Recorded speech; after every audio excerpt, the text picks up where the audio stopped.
Hey guys, what is up? It's your old buddy John again.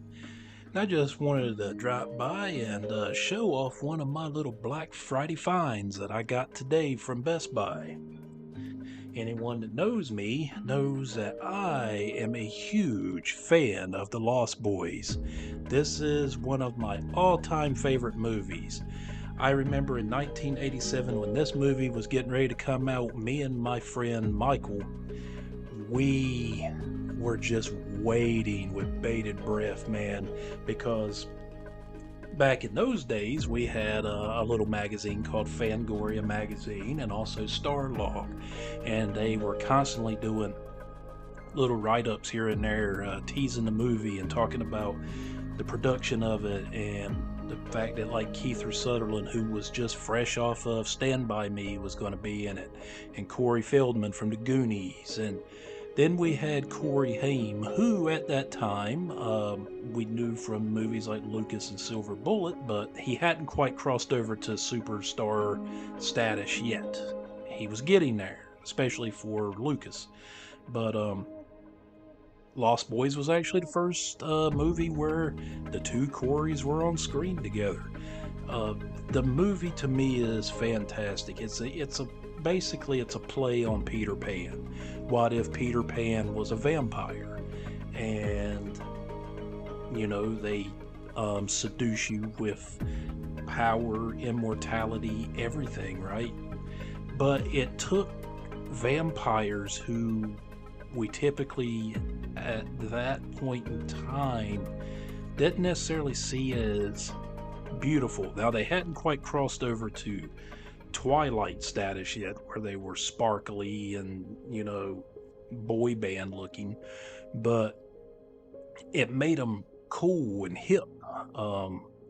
They looked like guys that you would have seen in a 80s glam metal or hair metal band at the time, and it was really a movie. It's really just hands down, it's an 80s movie, hands down, from beginning to end. It's an 80s movie, but it's an 80s movie that endures the test of time, still holds up today. To me, it was the late Joel Schumacher's magnum opus and his greatest work.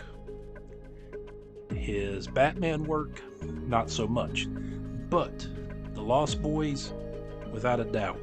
I found this today at Best Buy for around 10 bucks on Black Friday sale. Yeah, an actual 4K Ultra HD for 9 bucks. And I think Warner Brothers just dropped this one recently with this new cover of them hanging down underneath the railroad bridge.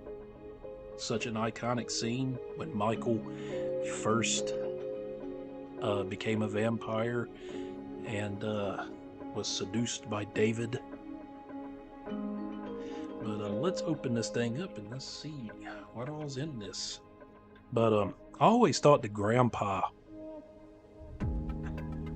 at one point in time was probably a vampire hunter, because at the end of the movie, when he said there's one thing about Santa Carla I can never stand, was all the goddamn vampires, let me know right there that he probably had been fighting the undead for quite a while.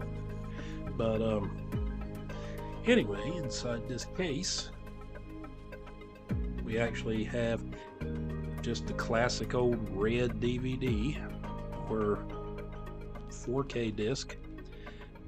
This basically is the way when I first got this movie on DVD, it was like 2002. I've actually still got the VHS tape there in the closet. Not the first printing though, I got a reprint, a Warner Archive one. But I remember the old 2002 was actually red like this, so I like that they kind of kept it the same way. But of course you've got the standard Blu-ray in just plain black, the digital download code, and I'm going to do this. If any of you guys out there, the first one to comment on this video, I will give you the code for the digital copy of this movie. Promise you, the first person that watches this video and comments on this video, I will give you the digital code for this movie. Well, while we're looking at this thing, let's take a look and see what some of the special features are on this, shall we? So some of the special features are a commentary by the late Joel Schumacher, also on the Blu-ray as well. It also has additional scenes, The Lost Boys, a retrospective documentary, the return of Sam and the Frog Brothers, the two Coreys, and Jameson Newlander, who was one of the Frog Brothers, a multi-angle video commentary vamping out the undead creations of Greg Canham, who was the guy that created the vampire makeup, Inside the Vampire's Cave, 4 featurettes of that, Heimster and Feldog, the story of the two Coreys, Lost in the Shadows, a music video by Lou Gramm, who did the iconic song Cry Little Sister, which also Marilyn Manson did a cover of and did a fantastic job. And then it has a World of Vampires interactive map and the original theatrical trailers.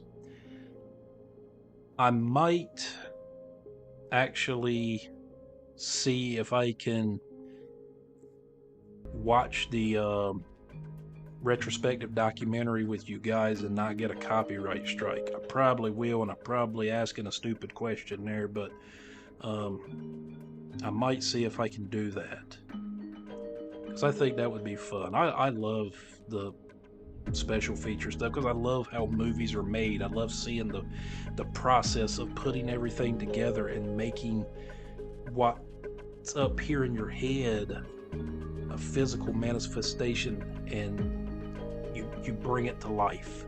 It's kind of like playing God in a sense, but just, I don't know, it's that creative side of me. I love that stuff, man. I love seeing how you turn a person from a regular person into a monster or a vampire, different things. But I love this freaking movie, man. This movie brings back so many memories to me. So I didn't get to see this movie in theaters when it first came out, but I remember renting it from, and any of you all that's been following the channel for a long time, you've probably heard me mention D&K Video.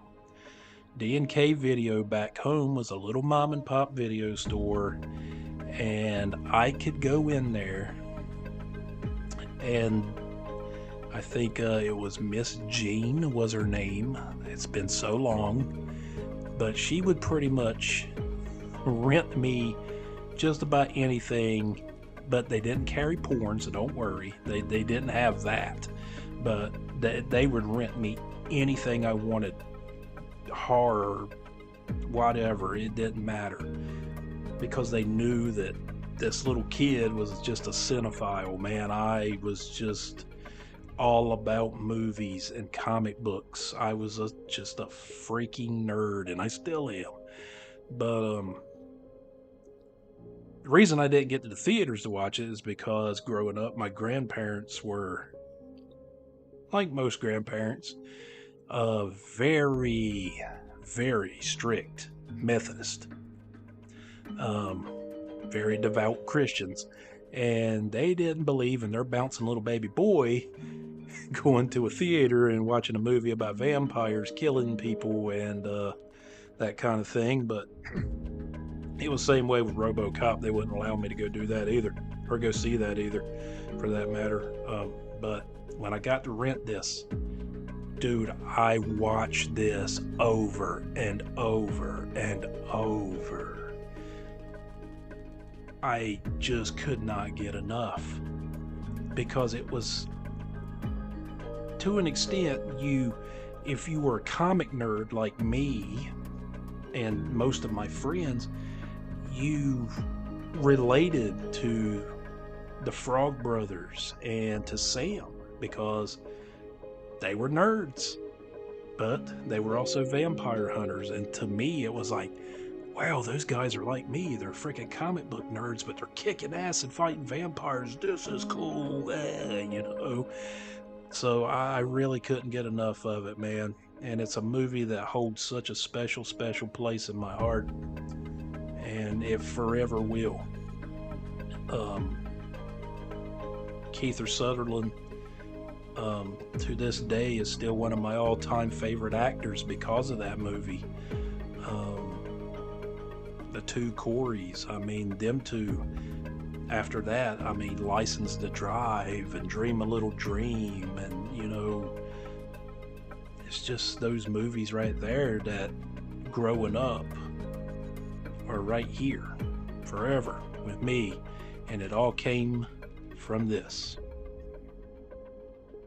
But anyway, guys, just want to say thank you for letting this guy here tell you about some of his old memories from films from way back in the day, and what they meant to me and what they still mean to me today.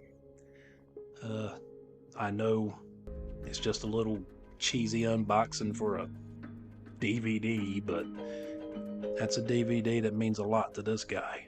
And just want to say thank you guys for watching. I hope you enjoyed this. Hope you enjoyed hearing about my personal experience with this movie and what this movie personally means to me. And